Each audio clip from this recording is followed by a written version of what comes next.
Hey, how are you? Amazing. Pleasure. Great to meet you. Nice to meet you. Giles. Hello. Nice to meet you. Nice How to are meet you. you? Well, I'm great. Yeah, I like the Yeah. t-shirt. Look at Thank that. you. This is my friend did this. Yeah. It's my logo for Out for the Count. Which is kind of like the filmmaking process, isn't it? Yes. It is. That's Exactly. the start. That's the That's start. the Yeah. start. And that's the Yes, end. exactly. Holding each other up. With Yes. this. It's actually, it's like the Muybridge horse. okay. Ding, ding, ding. Just It's as they're falling As down. they're falling. Out for the Count is the... Out for the count. Yeah. I like that. Pretty much, yeah, like filmmaking, but also like the film as well. Yes, exactly. Yeah. Yeah. Out for the count. Yeah. How you do Very that. meta. Very meta. Yes. We like that. This is the Filmmakers Podcast. Thank Okay. you. Welcome to us. Oh, thank you for having me. With all filmmakers who do this, and we chat about filmmaking, how Yeah. we do it, the ins and outs, the ups and downs, the problems, Oh, all that good Please. stuff. So yeah, The meat. the meat, The Yeah. meat and potato. the vegan meat and Yeah. potatoes in my case. But Okay, yeah. you're vegan. I am. Interesting. How is that? I love it. I know. love I feel guilty. it. No, That's you the thing. shouldn't. Is that's but this is why it's like Go on. I know that I probably should be also, Uh-huh. but anyway. Yeah. Well, I've made a documentary about it, so Okay. yeah, that might persuade you at some Great. point. Yes, there you go. But on to your film. On to your film. Maybe to you. This is such an amazing film. I mean, it's my favorite of yours because it's so poignant. Well, thank you. and I love the kind of bromance at the side of it. I mean, that's really like one of my favorite bits. Is that kind Yeah, of, because it's interesting because like I've done boxing. You know, I've done it for 10 years. It got a little bit harder when I started.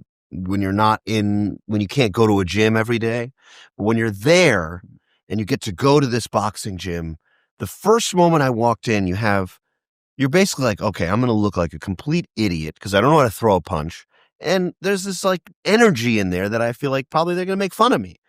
But when you walk in and if you truly want to learn, they're going to take you in and they're going to basically you're going to become a part of that family because you go once, you go twice. And when they see you keep coming, they realize, wow, this guy really respects what it is that we're doing here.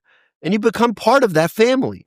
And I thought, this is unbelievable. And then I started sparring and you're thanking somebody for punching you in the face. You know, it's like, that was the greatest. You want to do that again. And I thought, this is really a unique side of this that I haven't really seen before.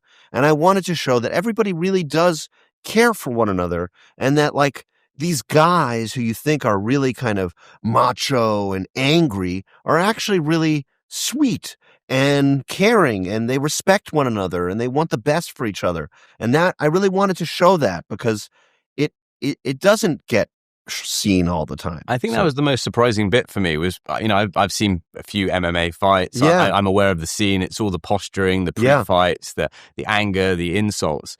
And you just assume that these are just guys that are rock hard and, no pun intended, Yes. that are just, you know, going at each other and Yeah. angry all the time. But I mean, you know, Dwayne's character in this, he's so sensitive. Yeah. And so he sweet. really has these like funny values. Like there's a moment when he's asked to look at the sunset Yes. that are so against what he does for a living. Yeah. And it's like, and he's sitting in the middle and he's got to ask. It's funny, we mentioned the problems. So that scene was one that was very hard to film Oh, go on. because like it was just like it's those little scenes that are very difficult. And the guy was just so it was very difficult to get him to perform a very subtle interaction because he needs to be surprised and upset that somebody's bothering him to open up the window shade. And then on top of that, the person asking him is pretty big. So I didn't want him to be afraid of him because he's coming at it very sweetly. So it was a very unique dynamic that I had to capture. And it was hard. And so at some point it was like I had to say, when he asks you to open the shade, he says, excuse me, he's reading his book. I said, you don't care about this person. You don't like this person. You think, why are you bothering me right now? I'm on this long flight. What is it that you want right now? And I needed to capture that. Yeah. And so it really was, I had to pull out every trick. Like I had to do everything possible to get this guy. Because I'm not casting an actor. I'm casting a real person to be in that part. So I really have to get them to the place of having that because I knew that it would make Dwayne and Mark feel that much sweeter. And the fact that he's met with that kind of unspoken anger from this guy. Excuse me, I'm sorry. Would you mind opening? I just want to see the sunset. And he goes, oh, and he does it. And then he goes right back to his thing. So it's like, I'm putting such care and time into those moments because I think when they get enlarged on the biggest screen possible, you learn something, like that resonated for you. And I'm so happy that did. But I think all of that effort and time, it's interesting when you have these small moments, you think, oh, they're such small things, but really they're pretty large and they're pretty loud, and they can big moment for the character. Exactly. And if you let it wash over you, then you can really understand it, You mentioned about those small moments in movies, and often when you're directing something, those can be, like you said, really tricky. Yeah. How do you normally get through those or difficult situations, especially when you're on set and maybe time's against you or losing the light, the sunset's going? Yeah. How do you as a director, especially now a solo director, manage those moments? Because it's just you.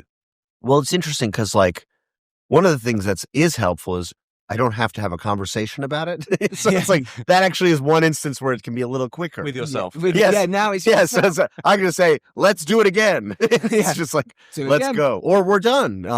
So that's interesting. but it is, you kind of just, I like to create an environment where there's no pressure, which is hard, where you basically, so I'll take all that stuff and I'll put it in me and I'll eat the pressure for everybody else because I don't want an actor to feel like we gotta go because it's just going to make a bad performance. Yeah. So truthfully, it's like you want to create an environment where you could do anything. It's okay. And it's like, oh my God, I'm sorry. That was a bad take. No, it wasn't, because now we have that version of what we did. Let's now change it. We know now how to change it to get to where we want to go. So we needed to do that. It wasn't a mistake at all, So it truly is always a positive in the moment. And trying to create that, I think, allows for very free and alive performances. It creates a spontaneous environment where anything is possible, Can we just talk a little bit about how you've built the overall sort of feel of the film? Because I mean, we talked about how you work with actors a tiny bit. Yeah. We've talked about that bromance, which is really at the heart of it. Yeah. But the visual grain of the film, it's got this lovely like nostalgia to it. The tone is that, and the musical track is one of the best musical tracks. Alderson Afro. Like so unbelievable. Good. It was right here in London. There you go. And perfect. It sort of drips with like melancholy and challenging relationships and nostalgia. And how do you sort of build all that from the ground up? So the first thing I do is I do a camera test, and I'll do a camera test, and that was literally just Maceo Bishop, who's the cinematographer, and me, and Glenn Kaplan, who's the first AC. We kind of just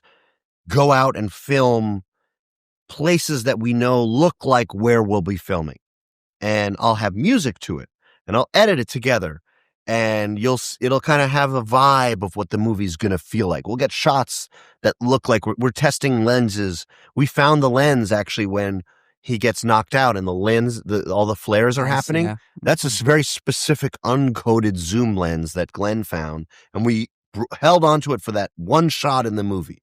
And it was something we discovered in the camera test. We did stuff where we put like pantyhose on behind the camera.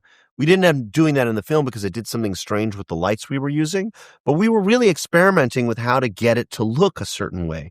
So we ended up using Pro Mist and classic Locon, those kind of things to really make the image have this kind of nostalgic feeling, because it is a feeling. You look at it and you think, oh, that's a different time. And it's not now, but I realized if we did all that stuff, you could film today and it would still have that feeling. Mm-hmm. And then the other thing is it's 16 millimeter, which a lot of my favorite movies are documentaries on 16 millimeter, because it just makes it think, how did they do that? Because with digital, it's very simple to film everything all the time, or tape, same thing. But 16 millimeter, there's a level of technical need and just that makes it, you think, that's hard. So they had to walk around filming everything with camera bags, lenses, lights, sync sound. It's just a more difficult process. that you understand when you see it. So just by filming a very normal moment in that style, it just inherently has a different weight to it. So that's what I want.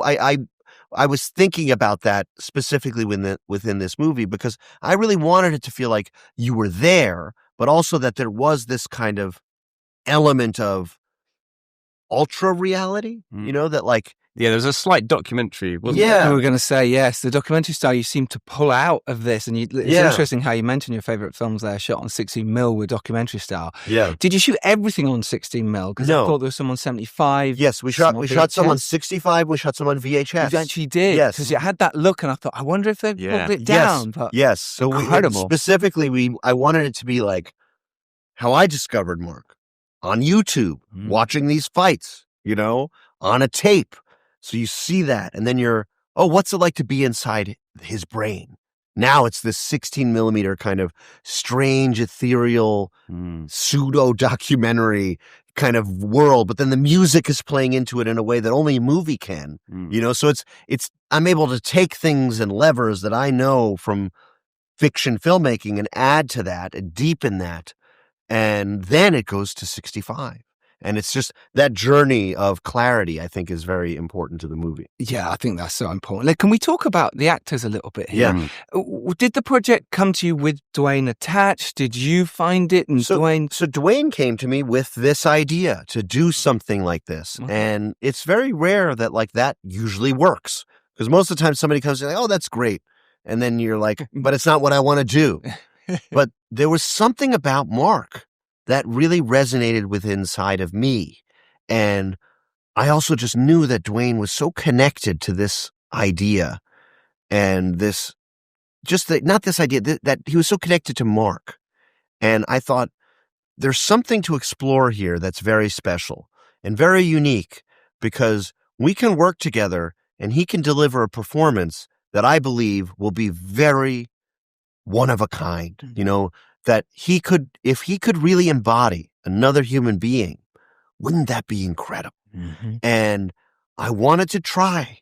But did you know at the start that he would be this good? I did. How did you know? I did. I knew that he would. Never in a million. He's a brilliant actor, but this is like one of the best award season performances I've seen. I appreciate that. It's really hard to, how good that is. I can't explain that I knew that he could do it. I just saw it in his eyes. And that's the thing, is like you look at somebody and you can just tell, oh, they want to go there. They want to do this. And he would listen to I would give him really subtle things to talk about and think about, and he would take them and internalize them in a way that I would never even imagine. For example, when we were talking about the elevator, when he takes the elevator and he goes and it's one shot, gets in the elevator, we stay in the elevator with him, goes upstairs and he goes to his locker room and he bursts into tears. Yes. And one thing is he's really crying. But in real life, when people cry, they don't let you see it. They cover. And it's the tone of his voice, the tone of the cry that you're like, that's real tears. And then you see him wipe it away. It's really impactful. But he has to not be crying in front of other people and only cry when he's in the room by himself. So I'm talking to him and I said, look, I find when I get to a place that I hysterically cry, it's more that I'm not thinking about something sad. It's more that I'm confused about what it is that I'm feeling emotionally. Yeah. Is it this? Is it that? Is it this? And everything kind of just snowballs into a place of my brain breaks down and I start crying. And so that's what I said to him. And he gets in the elevator and you can see in his face, he's going back and forth to somewhere in his brain. I'm like, oh my God. I just said that to him, and now I see this emotional confusion on his face to the point where he turns around and can't handle it anymore. And then he starts doing it with his back. Yeah. And I'm like, this is remarkable. Mm-hmm. So he really lived inside of this, That's fascinating, actually, what you sort of mentioned about crying there, because an actor the other day was asking, like, I really struggle to cry on camera. And it's not about the crying. It's about everything building up around to the crying. it. Exactly. Everything around it. Yes. What's caused that situation? Yeah, because it's like, it's a very strange thing to do something as a cue. Yeah, do something as a cue, but also do something like that where it has a complexity where you don't necessarily know why they're crying. You know, that's the other thing. It's so interesting. That's somewhere when you ask someone to play drunk or whatever, don't play drunk, play the opposite, because someone who's drunk tries to play the opposite. And same when they're trying. Yeah. Someone trying to be sober. Trying to be sober, or Yeah. don't cry in front of someone. You actually try not to. Exactly. That's the thing is by withholding and trying to hold back on the emotion, eventually it's like, sorry, not going to work. Not gonna I think we've got maybe time for one more question, but maybe that is on the director-actor relationship. And you know what you guys did with Adam Sandler as well with Uncut Gems, what you've done here with Dwayne with the Smashing Machine is fantastic. Maybe some little tip for our directors out there working with actors when you do have a situation where you can't break through or you're struggling in that way. What works for you? Well, you need to get to know the person. That's the clearest thing you could do is if you treat it like, okay, we're going to show up and we're going to do it. You're probably going to get a performance that feels like that. You just need to get to know the person and you need to like them. You need to get along and you need to have a kind of a good vibe. And I think that and I did that I tried to do that with everybody. Like I mentioned that the guy just in the thing, I did a rehearsal with him that was really intense just for that little role, but I think that if you get along, then you have a shorthand and you can talk to one another and you can be honest with each other. And that's what will allow for a really good performance, to come through. Amazing. This is definitely one of the best films I've seen this year. Thank you. It really was heartwarming and brilliant. Emily's brilliant as well, Shout. Yeah, definitely. I know that's the thing. Don't let her forget. It's like the thing with Emily that's so, I feel bad for her because she's so good all the time. All the time. That everybody's like, and of course, Emily, she's so great. But she does something here that's really difficult and really hard, the tenor that she hits. And I'm just so grateful for it. So. Yeah, you should be. Honestly, congratulations. A huge shout out to you for this film. Yeah. It's going to do wonders for everything. We just loved it. So congrats. Amazing. Thanks. Stuff. Thank you very much. Thanks for your time. Great. Appreciate it.